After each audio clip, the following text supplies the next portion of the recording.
And many people today are interested in what the answer is to our dilemma in the world. And from a spiritual standpoint, I believe that the answer to that dilemma is really getting out in society and representing Christ. Not just having a bunch of dead, dry religion, but really having the character of God developed in our life, walking in the fruit of the Spirit, which the Bible says there's no law that can come against the fruit of the Spirit. You see, when we walk in love, it's impossible for people to really find anything wrong with you. They may try for a period of time, but love will melt the hardest, coldest heart. But it has to be real love. So I'm calling this tonight, what is true love? You know, there's magazines, true love, true romance. So I guess if there's true love, then there must be an untrue love. And if there's true romance, there must be an untrue romance. So the kind of love that is no good is the kind we talk about that has no action to it at all. It's just a conversation, it's just a sermon, but when it comes down to really putting it to work in our daily lives, then we back off from that. And you know what? There's a lot of stuff to learn to really be a powerful Christian. I've got thousands of messages that I've preached, and they're all vital and they're all good. But you know, some days when I just feel like, man, Lord, I don't know if I'm doing it all. There's this message and that message and this one and that one, another one. I just center back to walk in love. If you just walk in love, you're going to cover all the rest of them. Amen. Love God. Love your neighbor as you love yourself. That just keeps it simple for me. So for the last good number of years in my life, I have tried to focus more than anything else in my personal life on loving people and everybody that I get around in my personal life, because believe it or not, I don't live in the little box. I do have a personal life. They let me out of the TV screen occasionally. People are amazed when they see me somewhere. It's like I'm not supposed to be anywhere but in that box. But I do have a personal life. And in my personal life, I try to make it my business to add value to everybody that I come across. And I'll tell you the truth, in the natural, I'm not a real outgoing, friendly person. I'd much rather stand in front of a crowd of 1 million people than try to get to know one person. I'm not afraid of people, but I'm just, that's just the way I am. I'm not like a sanguine, real friendly. We go out to eat, and Dave is talking to the waitress about where do you go to school, and what are you taking in school, and where'd you come from, what are you going to do with your life? And I'm like, Dave, can we order the food, eat it, and get out of here? And he's like, well, I just want to be friendly. And I'm telling you what, Mike, the pastor that was up here, he can get on an elevator, and by the time he gets off, have a friend. So I'm just letting you know that it doesn't have to be your natural gift. That's not, my natural bent would be to go out in society, go shopping, do my stuff, just not say much to anybody, just do what I wanted to do, get the job done, get it over with, and go back home. But I have learned that I can affect people's lives just by being friendly.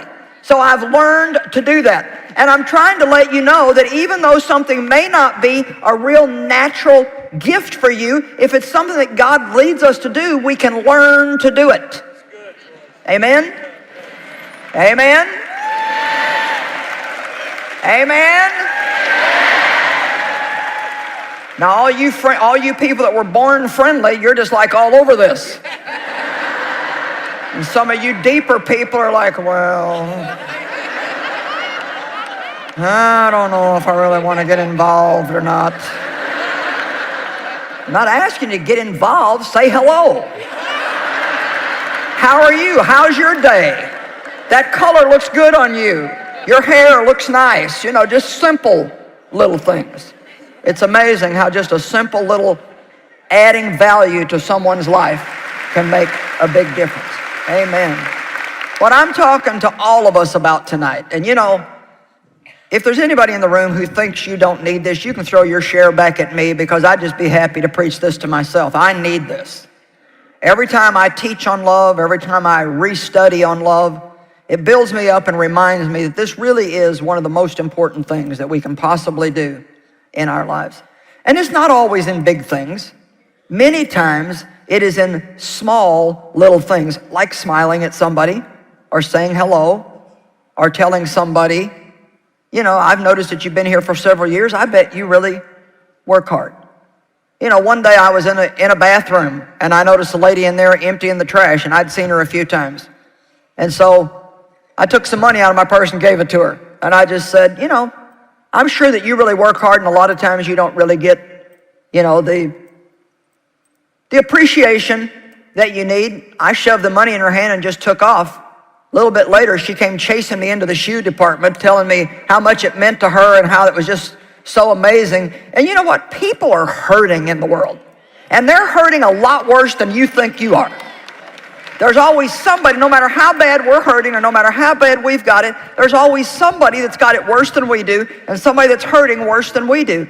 And just for the sake of God, we need to get out in the world and act like Jesus. How would Jesus treat these people as he came into contact with them? You know, we always talk about following in Jesus' steps. Well, sometimes we need to study his stops, because Jesus always stopped for hurting people. It wasn't just, yes, he was going somewhere and he had a goal, but when somebody really needed help, he was always there to help him. And you know, a lot of that is lacking in our society today, and nobody's going to bring it back if the Christians don't. So we need to stop just yelling about our Christianity and get out there and live it so people can see that we've got something that's worth having.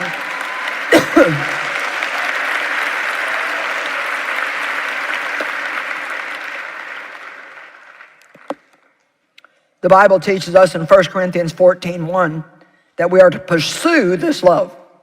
Pursue it, go after it with all of your might. That's been one of the things that has helped me in studying the love walk, probably more than anything else, is to realize it's something that I have to do on purpose. It's not something I can wait to feel like doing. It's not something I wait to like. I'm a type A, choleric. Means I want to be in charge. I want to keep things going. I want to know what's going on. I want to have a plan. And when I'm in a serious mode, when I'm trying to get something done, I want to stay focused. I want to do it. And a friend of mine told me one time, she said, I finally figured out that you're a person who lives on purpose.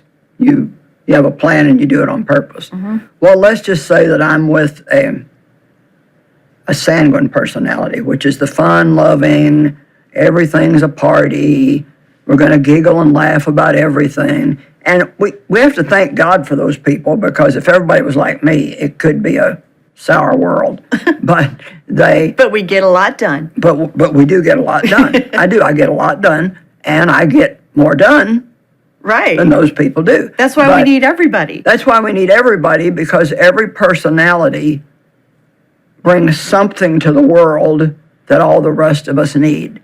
And one of the habits that a sanguine person has is, of course, they talk a lot, and they like to get real close to you when they talk, and sometimes they like to even hold on to you when they talk to you. And I can't stand that. I feel like they're trying to make me do something. Right. And I don't like to be made to do things. Now, that doesn't mean there's something wrong with them. It doesn't mean there's something wrong with me. Right. It just means that we have to find a way to adapt to one another. And, you know, we are required by God to love everybody, but some people we have to love from a distance. And that's okay. And it's okay. Yeah. It's like you don't have to love everybody, but you don't have to enjoy every single person's personality and temperament. Mm-hmm. And so obviously we're going to try. We need to make allowances for people. We need to remember that we have problems. There's things about me that I'm sure irritate other people. You know, I'm very straightforward. That's very hard for some people. And so there are things that can help. Yeah. And one of the things is the way you feel about yourself is going to really help or hurt how you get along with other people. Because if you are, say, if you don't give yourself much mercy, then you're not going to be as willing to give other people mercy. Right. If I expect a lot of myself, Right. Then you expect a lot naturally I expect a lot of other people. of other people. And like, I like things done, you know, get it done. And so people that are slower and time over, you know, I'm just like, can we just get this done? And my husband is always teasing me, and then this is the truth. I'm always like, in my mind, I'm one step ahead of where I'm at. And I'm not saying this is a good trait, because it's not. But when we will be coming down our street, we're not even at our driveway yet, I will always have my hand on the door, on the handle. And he said to me last night, Joyce, we're not there yet. Do not open the door. And my daughters had to tell me, Mom, would you not open the door till I park the car? And Don't get out while the car's still don't moving. get out while the car is not moving, and or while the car is moving. So we all have things. Yeah. What's one of yours? What's one of your bad habits? Well, I'll give you an example of someone that I could not get along with. And this was someone that I hadn't met before, and just instantly just felt not right with this person. And that's unusual for me. I am one of those people who usually likes everybody until they give me a good reason not to. And just right away, I could not handle this person. They were just getting on my last nerve, and I was having a very hard time. So one thing I suggest is to start asking the questions why. Why am I reacting so strongly Right. to this person? And I started realizing, kind of like you said, they were trying to control me. They were trying to tell me what to do in a kind of a backwards way all the time. And it reminded me of someone else in my life that I don't get along well with. Right. And so instantly I was kind of transferring Right. another person that I already didn't get along well with, seeing them in this person, and the wall just went up. Like, you know. I know exactly what you mean. Yeah. So I need to ask myself, why am I feeling this way? Why am I having such a hard time? And how can I help change it? How can I Yeah. help avoid it? And sometimes, like you said, it is, don't spend so much time with that person. Right. Sometimes you can't help it. So Yeah. those are the things that I have to realize. They may try all they want to motivate me to do what they want, but it doesn't mean I have to do it. Right. But I also don't have to be snippy about it. Right. Because I like to say, don't tell me what to do. And that's not the best way to handle it. I went yesterday to have a blood draw for my next doctor's visit, and I have very tiny veins, and they roll, and so I told the lady ahead of time, I said, I've got really tiny veins, and they roll a lot, so I'm just letting you know this may not be easy. And so the first place she went was here, where you would normally go, but they've used that vein so much that I've got scar tissue, and so I said, you can't get blood there because, and she said, just let me do my job. And I said, I waited, and then I said, you know, they normally get it right here. She's, just let me do my job. Just let me do my job. And I thought, I am not going to fight with this lady.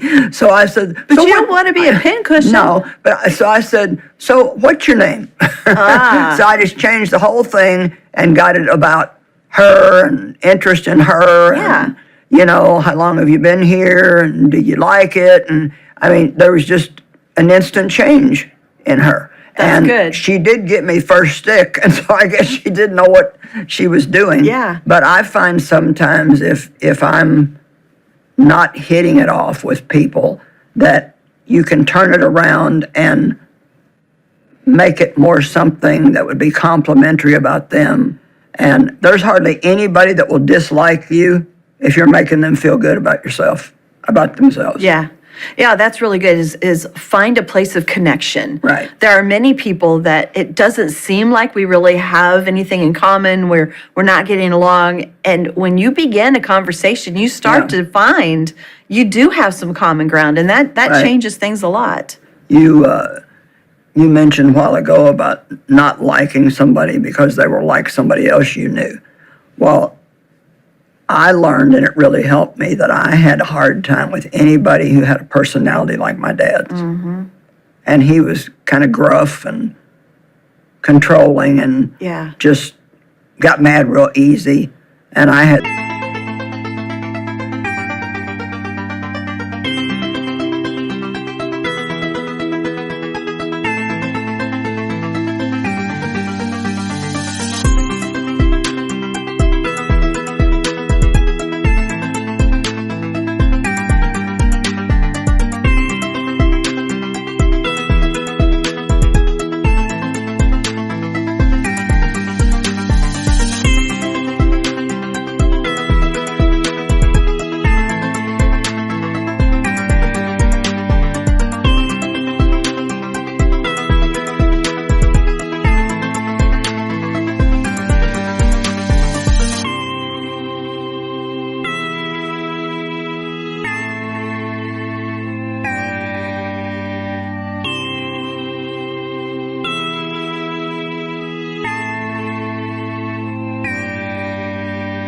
somebody that I had to deal with on a pretty regular basis that was like that. Yeah. And it was so hard for me.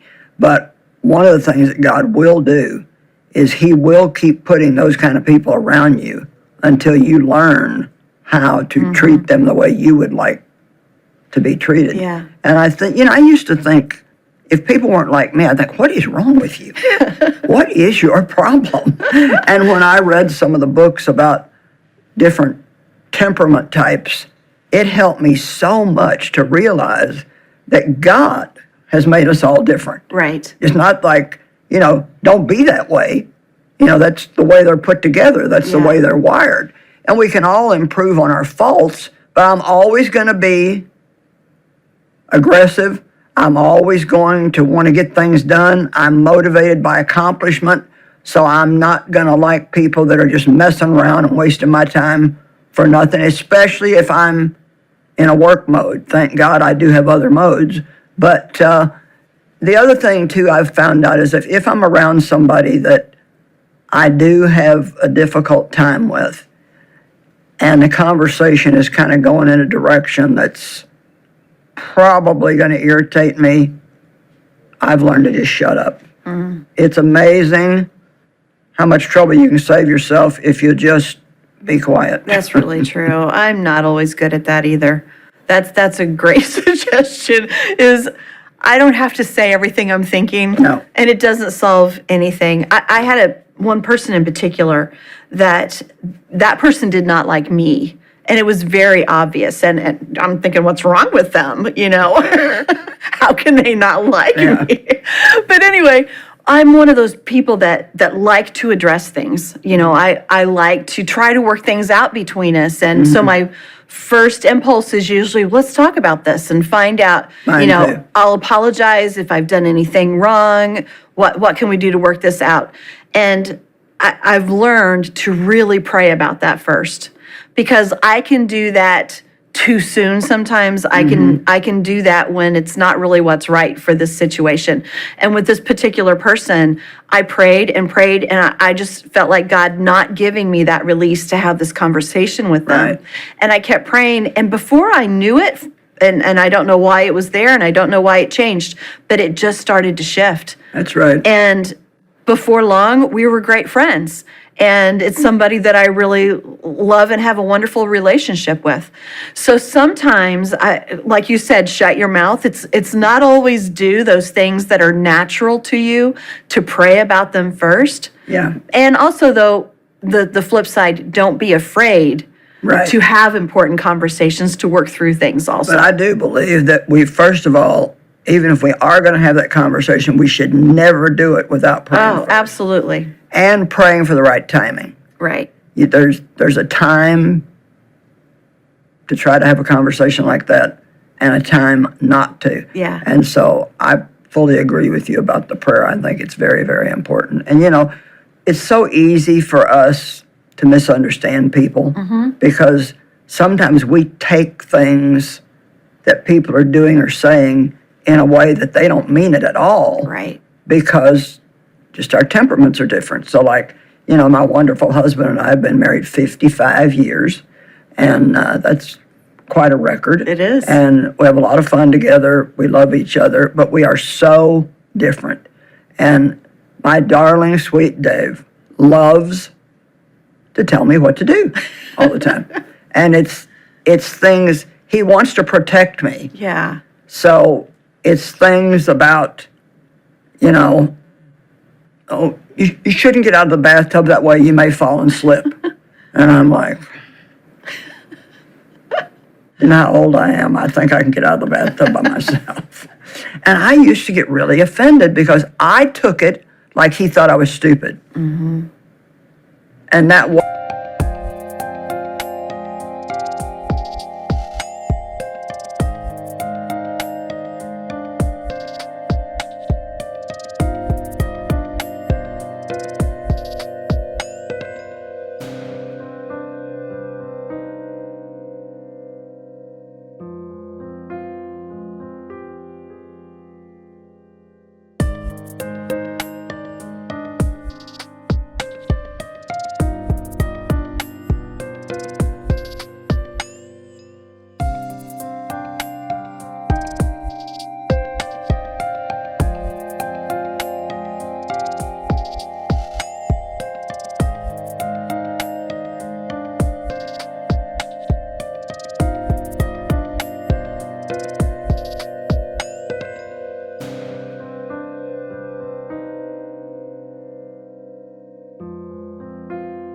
That wasn't. Yeah.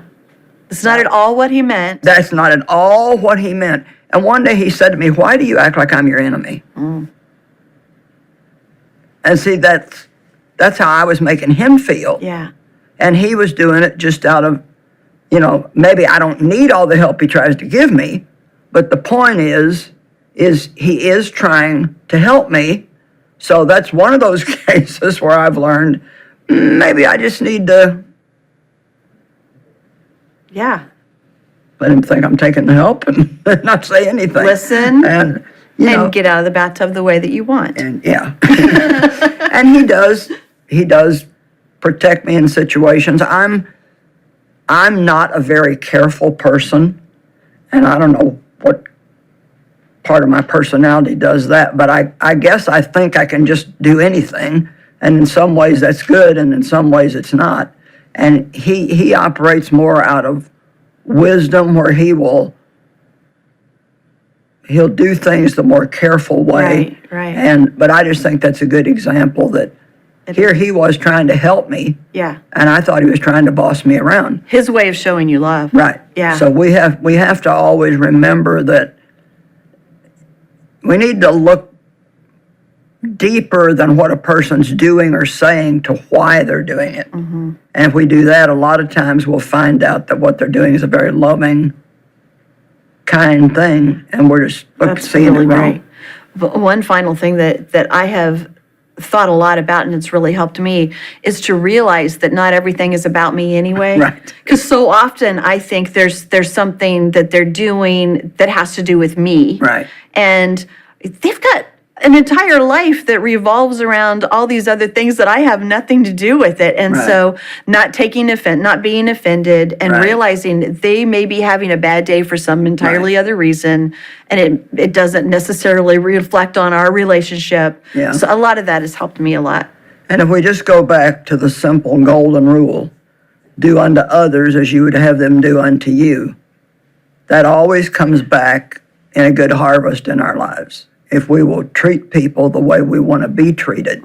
And I just feel like saying again, because I think it's such a key part of this, is if you're having a difficult time in a conversation, turn it to being interested in them and what their life is like, and compliment them, make them feel good about themselves, and people will, Sincerely care about them. they will sincerely like you.